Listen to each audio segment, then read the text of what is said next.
ایک شخص اس قافلے سے پیچھے دوڑا ہوا آیا اور وہ آ کر بولا، ارے تو اب تک یہاں ہے، سچ ہے تو واقعی بھگوڑا معلوم ہوتا ہے۔ اور یہ کہ اس شخص نے حضرت یوسف علیہ السلام کو ایک ایسا تماچا مارا کہ اس وقت حضرت یوسف علیہ السلام کی آنکھوں کے سامنے اندھیرا سا ہو گیا۔ یہ حالات دیکھ کر حضرت یوسف علیہ السلام نے اس وقت آسمان کی طرف نگاہ کی اور رو رو کر کہنے لگے کہ خدایا، ان ظالموں کے شر سے مجھے بچا، اور یہ تکالیف میں برداشت نہیں کر سکتا جو مجھ پر گزر رہی ہے، اور اے میرے خدایا، یہ تجھ کو خوب معلوم ہے کہ میں بے قصور ہوں۔ اور پھر اس کے بعد حضرت یوسف علیہ السلام اس قافلے میں جا ملے۔ یہ الفاظ رب العزت نے حضرت یوسف علیہ السلام کے قبول فرمائے، اور فوراً ایک ابر مہیب جس میں ہوا بھی سخت تیز تھی وہ ان پر برسنے لگی، اور اس ابر میں بجلی کی کڑک و دمک بہت تیز تھی، اور ابران پر اتنا شدید برسا کہ وہ سارا کارواں ہلاک ہو گیا۔ اور جو کچھ ان میں سے بچے وہ آپس میں کہنے لگے کہ دیکھو تو کس کے گناہ سے ہم اس آفت ناگہانی میں مبتلا ہوئے۔ وہ جس نے حضرت کو تماچا مارا تھا ابھی مرا نہ تھا، وہی بولا کہ میں نے گناہ کیا ہے۔ جس گھڑی میں نے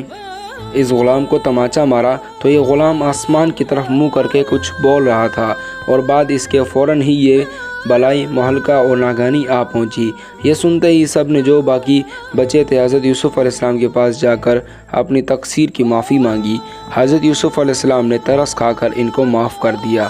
اور اسی وقت اللہ تعالیٰ سے دعا کی، تب فوراً ہی ابر کھلا اور ہوا بھی کم ہو گئی اور حالت معمولی پر آ گئی۔ باقی جب وہ وہاں سے چلے تو قبل اس کے کہ وہ قافلہ مصر پہنچے، وہاں یہ خبر ہو گئی کہ آج جو قافلہ مالک بن زغر کا آ رہا ہے، اس میں مالک بن زغر ایسا غلام عبرانی لا رہا ہے کہ اس کی خوبصورتی اور حسن و جمال لاسانی ہے، اور پردہ زمین پر نہ ایسا آج تک ہوا ہے اور نہ ہوگا۔ یہ خبر سن کر تمام اہل مصر سوداگر استقبال کو آئے، تو تمام اہل مصر نے حضرت یوسف علیہ السلام کو دیکھا اور جو صفتیں کی تھی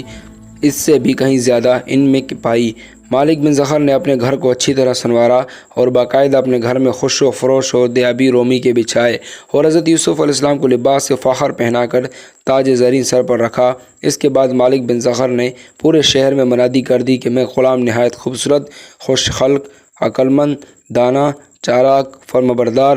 حیادار بیچتا ہوں، جس کی خواہش اس کے خریدنے کی ہو وہ وقت مقرر پر حاضر ہو۔ یہ منادی سن کر اہل مصر ادنا والا مالک بن زغر کے گھر پر آ کر سب جمع ہو گئے۔ اتفاقاً حضرت یوسف علیہ السلام نے بھی ان لوگوں کی طرف دیکھا کہ میری قیمت میں یہ لوگ بہت ہی پس و پیش کر رہے ہیں، اور حضرت یوسف علیہ السلام نے اپنے دل میں خیال کیا کہ یہ مالک بیچنے میں میری عجب خطا میں پڑا ہے کہ اس دن میرے بھائیوں کے ہاتھ سے جو اصل قیمت میری ان سب کو معلوم تھی 9 درم کے مول خریدا تھا، اور آج مجھ کو کوئی نہیں پہچانتا ہے کہ کیوں نہیں یہ مجھ کو 50 درہم میں بیچتا، اور یہ قیمت حضرت یوسف علیہ السلام نے اپنی انکساری سے ٹھہرائی۔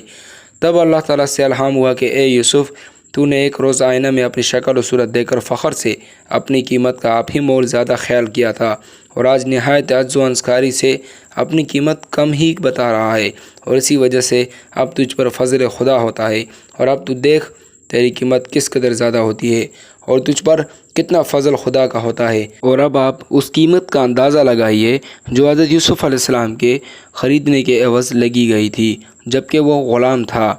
کتنی قیمت لگی تھی۔ اور ساتھ ہی یہ بھی کہا گیا کہ 7,000 عقد و مردار اور 1000 جامع الطلس رومی اور آزاد قصب یعنی مصری جامہ، اور 1000 اونٹ بغدادی، اور 1000 گھوڑے عربی، اور 1000 لونڈی رومی، اور 1000 غلام ختامی، اور 1000 شمشیر چاہیں۔ جب یہ قیمت ٹھہری تو جتنے خریدار تھے سب کے سب چپ رہے۔ عزیز مصر نے جو بادشاہ مصر کا مختار کل تھا، اس نے دگنی قیمت ادا کر کے حضرت یوسف علیہ السلام کو لے لیا اور اپنے محل میں لے جا کر زلیخا کے حوالے کر دیا، اور اس نے زلیخا سے کہا، میں نے یوسف کو بہت بڑی قیمت دے کر خریدا ہے، تم اس کو اچھی طرح رکھنا اور بطور فرزند کے پیار و خدمت کیجیو، غلام کے طور پر نہ رکھنا۔ جب یوسف کو زلیخا نے دیکھا تو ایسی فریفتہ ہو گئی کہ ایک دم آنکھوں سے جدا نہ کرتی، اور ایک دن رات ان کی خدمت میں رہا کرتی، اور ہر چیز اپنی ان پر تصدیق و نثار کرتی، اور دنیا کی ہر قسم کی نعمتیں ان کو لا لا کر کھلایا کرتی تھی، اور نئے نئے لباس